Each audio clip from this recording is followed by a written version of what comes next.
The last living segregationist senator made his much-anticipated return to the public stage the other day, and right on cue, without missing a beat, former alleged President Joe Biden immediately started talking about colored kids.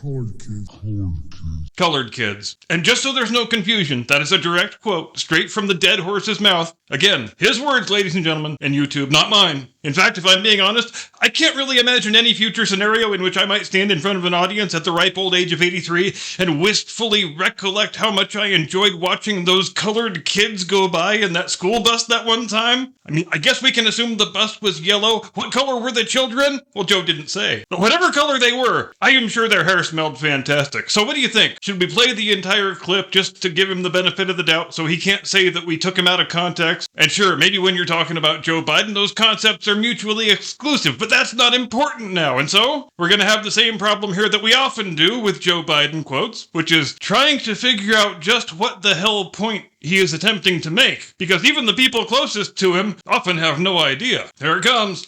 We had all the vestiges of what was going on back in the day.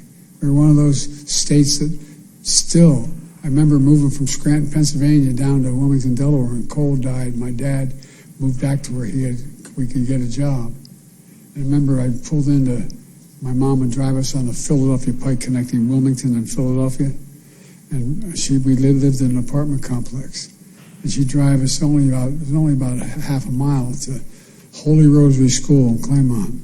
But it was so dangerous, she wouldn't let us walk up because of access road. All right, put a pause in right there.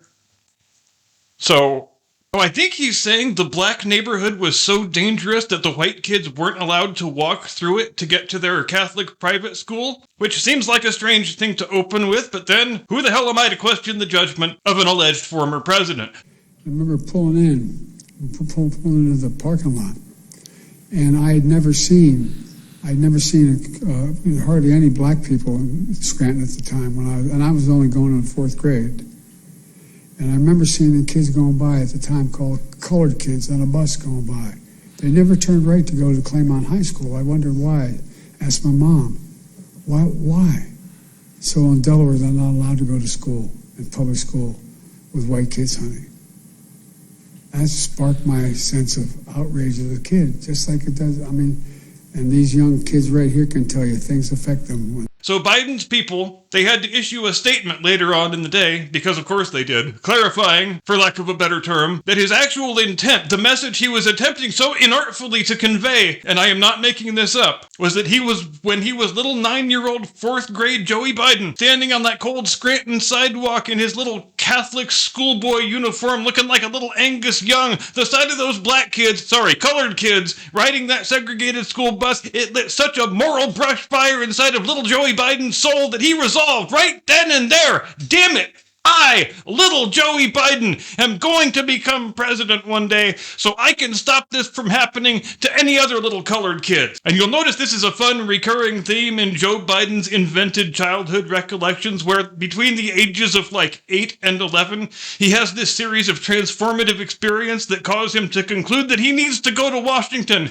and help the downtrodden. And who's to say whether being an unreconstructed segregationist was part of the plan all the way back to age 9? But can we dismiss it out of hand? I don't think we can. It is a vexing conundrum, though. If we're subjecting Joe Biden's made-up childhood recollections to any sort of basic intellectual scrutiny, and of course we are, it just seems weird that if you were so motivated at 9 and 10 years of age to go to Washington and be a heroic paternalist white savior for communities of color, I'm just saying, how do you get from that point A to the point B of running for the Senate at age 29 as a segregationist stooge for the insurance companies who doesn't want his constituents' kids going to school in a racial jungle? That is the journey I want to hear more about, by God. I was so excited to become an anti-racist senator that I became a racist senator. It's really quite amazing that a man can still be alive, allegedly, and lucid sometimes in the year 2025, but still have such an imperfect understanding of how politics actually work now. Joe was the perfect politician for a world where there is no cable news and no internet, because you can go into each town, tell whatever made-up bullshit story you want, go to the next town, tell a different bullshit story story, and nobody will ever be the wiser. That's exactly how he made his first presidential campaign implode in on itself like a dying star, and it seems, even still today, that it would never occur to him that the bullshit story he's telling right now is incompatible with the bullshit story he was telling the other day, or that it all adds up to a story where Joe Biden was the most politically astute 9-year-old child since the 16th Dalai Lama.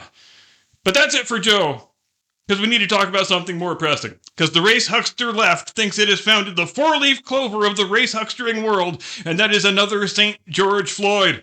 Except in this case, instead of being a career violent criminal and pistol whipper of pregnant women who expired from a drug overdose while he happened to be in police custody, the new St. George Floyd is a kid who brought a big fucking knife to a high school track meet and immediately plunged it into the heart of the first guy he had a trifling disagreement with. They always pick just the best people to rally around, just the greatest moral exemplars, don't they?